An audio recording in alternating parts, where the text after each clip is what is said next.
नमस्कार साथियों, स्वागत है आप सभी का आपके अपने यूट्यूब चैनल जी के विद यश में। आज 18 अक्टूबर 2020 है और आज के इस डेली करंट अफेयर्स के वीडियो में हम जानेंगे हाल ही की घटनाओं से आपके आने वाली परीक्षा की दृष्टि जो महत्वपूर्ण प्रश्न बने हैं उनके बारे में।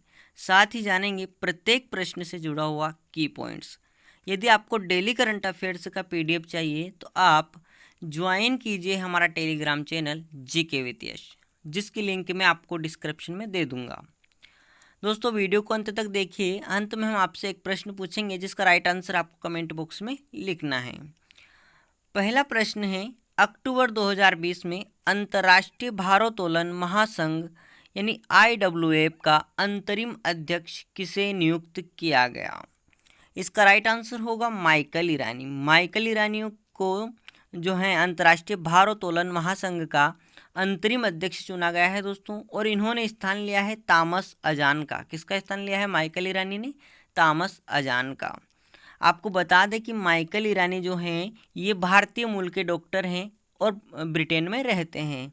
यानी भारत में इनका जन्म मुंबई में हुआ था दोस्तों, परंतु ये ब्रिटेन के नागरिक हैं और इन्हें अभी अंतर्राष्ट्रीय भारोत्तोलन महासंघ यानी इंटरनेशनल वेट लिफ्टिंग फेडरेशन का अंतरिम अध्यक्ष नियुक्त किया गया है। दोस्तों, अंतर्राष्ट्रीय भारोत्तोलन महासंघ की स्थापना 1905 में हुई थी। कब हुई थी? 1905 में। और इसका मुख्यालय है हंगरी के राजधानी बुडापेस्ट में। कहाँ पर है? हंगरी की राजधानी बुडापेस्ट में। क्वेश्चन नंबर 2 है, हाल ही में किस केंद्र शासित राज्य ने माई टाउन माई प्राइड कार्यक्रम शुरू करने की घोषणा की? इसका राइट आंसर होगा जम्मू कश्मीर।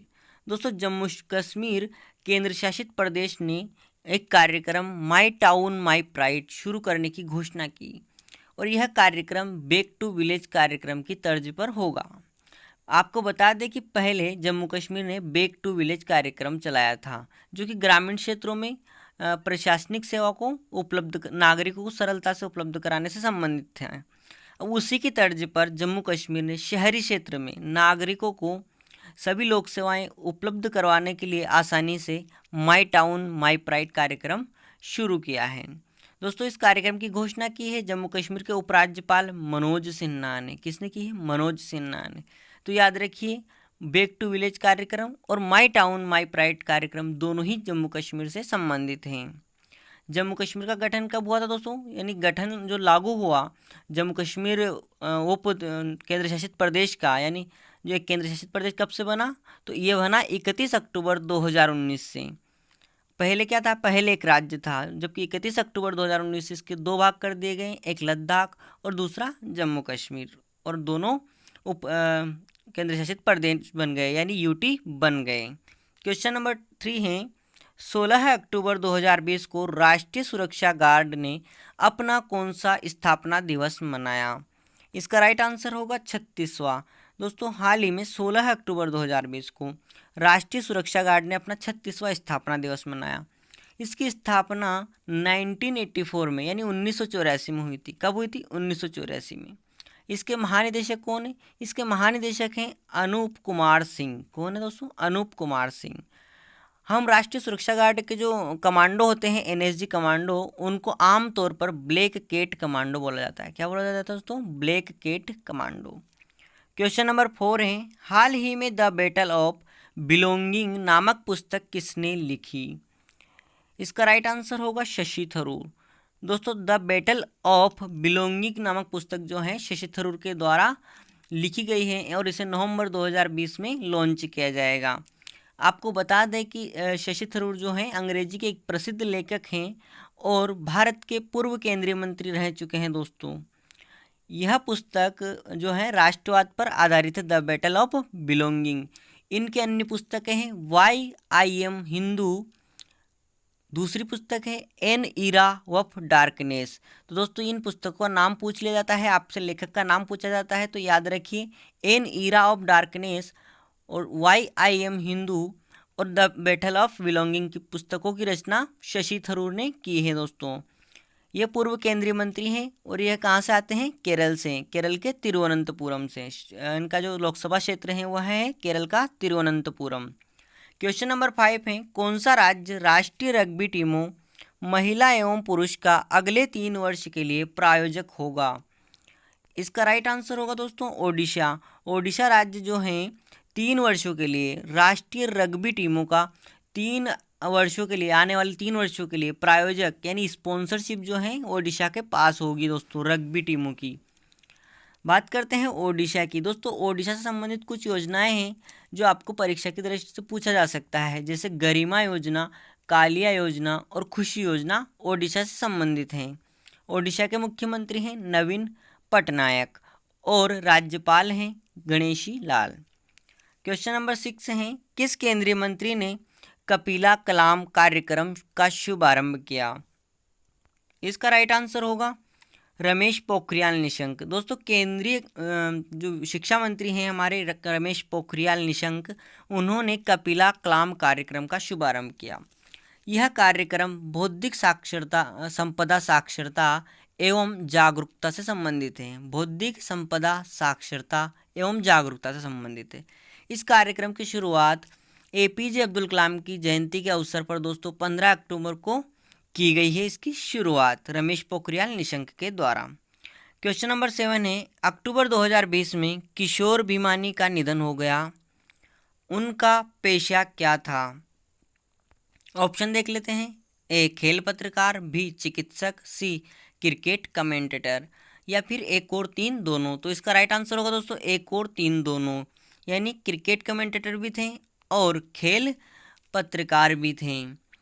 दोस्तों ये जो है कमेंट्री के लिए इनको 2013 में लाइफ टाइम अचीवमेंट पुरस्कार दिया गया था किशोर भिमानी को, और इन्हें क्रिकेट का इंसाइक्लोपीडिया कहा जाता था। क्या कहा जाता था? क्रिकेट का इंसाइक्लोपीडिया। याद रखिए यह टर्म, क्रिकेट का इंसाइक्लोपीडिया किशोर भिमानी। क्वेश्चन नंबर 8 है, सुप्रीम कोर्ट ने पराली जलाने से रोकने के लिए किसकी अध्यक्षता में एक सदस्यीय निगरानी समिति गठित की?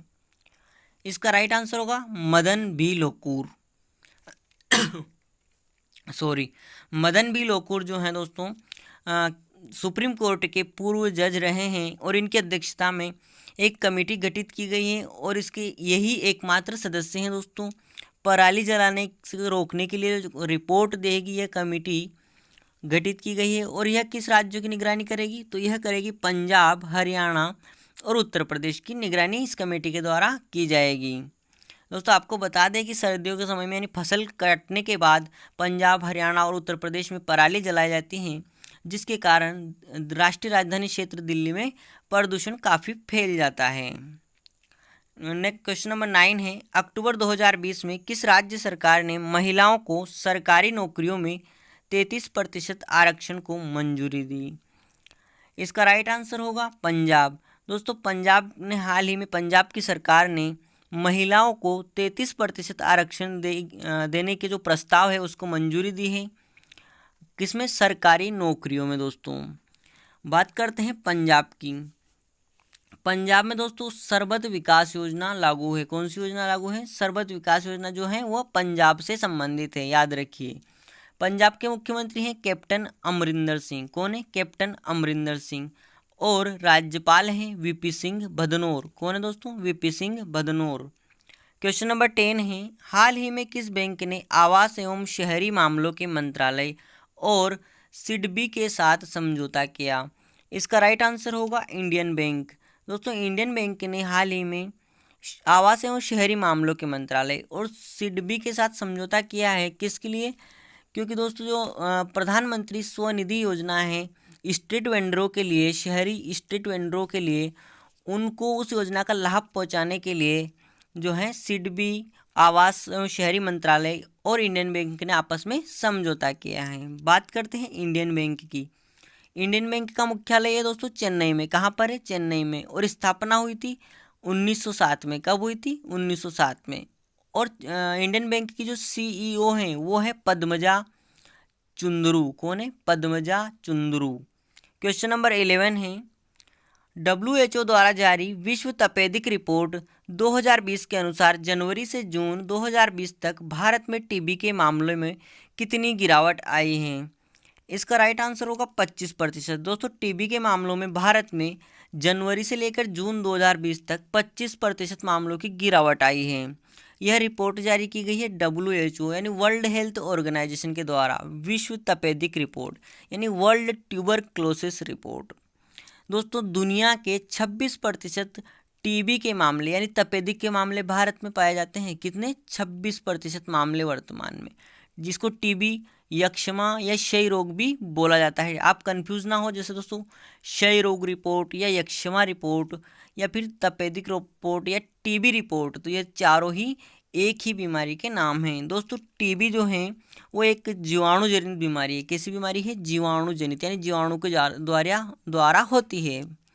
उस जीवाणु का नाम है माइकोबैक्टीरियम ट्यूबरक्लोसिस। क्या नाम है? Mycobacterium tuberculosis. क्वेश्चन नंबर 12 है, प्रत्येक वर्ष अंतर्राष्ट्रीय गरीबी उन्मूलन दिवस किस दिन मनाया जाता है? इसका राइट आंसर होगा दोस्तों 17 अक्टूबर को। प्रत्येक वर्ष 17 अक्टूबर को अंतर्राष्ट्रीय गरीबी उन्मूलन दिवस मनाया जाता है। 2020 के अंतर्राष्ट्रीय गरीबी उन्मूलन दिवस की थीम है सामाजिक और पर्यावरणीय न्याय प्राप्त करने के लिए मिलकर कार्य करना। क्या है थीम?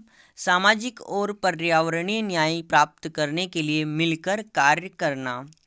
दोस्तों इसकी शुरुआत कब हुई थी? तो अंतर्राष्ट्रीय गरीबी उन्मूलन दिवस की शुरुआत 1993 में हुई थी। कब हुई थी? 1993 में। क्वेश्चन नंबर 13 है, हाल ही में कपिल देव कामत का निधन हो गया, उनका संबंध किस क्षेत्र से था? इसका राइट आंसर होगा राजनीति। कपिल देव कामत का जो संबंध है वो राजनीति से था, यानी वो बिहार के पंचायती राज मंत्री थे दोस्तों कपिल देव कामत, और इनका निधन कोविड-19 के कारण हो गया है। ये किस पार्टी से थे? तो कपिल देव कामत जो हैं जनता दल यूनाइटेड से थे और बिहार के पंचायती राज मंत्री थे। दोस्तों कल हमने आपसे एक प्रश्न पूछा था कि भारत किस देश को INS सिंधुवीर नामक पनडुब्बी देगा? इसका राइट आंसर होगा म्यांमार। दोस्तों भारत म्यांमार को INS सिंधुवीर नामक पनडुब्बी देगा। दोस्तों यह जो सिंधुवीर है INS सिंधुवीर, यह एक डीजल इलेक्ट्रिक सबमरीन होगी, यानी यह परमाणु पनडुब्बी नहीं है, यह एक डीजल इलेक्ट्रिक सबमरीन है। बात कर लेते हैं म्यांमार की। दोस्तों म्यांमार की जो राजधानी है वो है नेपिताओ। क्या है? नेपिताओ। और मुद्रा है क्यात। क्या है? क्यात। म्यांमार के राष्ट्रपति हैं विन मिंट। कौन है? Win Myint. जबकि म्यांमार की स्टेट काउंसलर है आंग सान सूकी। कौन है दोस्तों? आंग सान सूकी। आज का प्रश्न है क्वेश्चन ऑफ द टुडे, हाल ही में लासेंट द्वारा जारी रिपोर्ट के अनुसार भारत में जीवन प्रत्याशा कितनी है?